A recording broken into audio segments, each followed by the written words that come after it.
Samaria.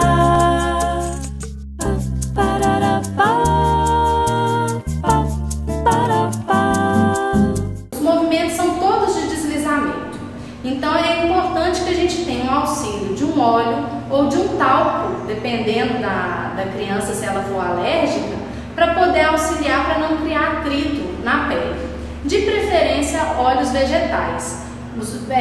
Um óleo que a gente usa muito aqui no Brasil é o óleo de amêndoa, mas aí a gente tem que tomar cuidado. Não é o óleo de amêndoa que compra em qualquer farmácia, porque ele é misturado com outros óleos, inclusive o óleo mineral.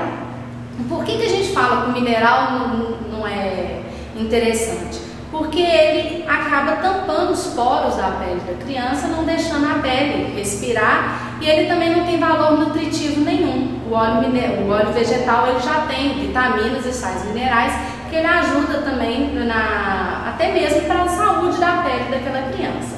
Então, o óleo de amêndoa, o óleo de semente de uva, até o óleo de oliva também a gente pode fazer, o extra virgem, ele também é interessante para poder fazer a massagem.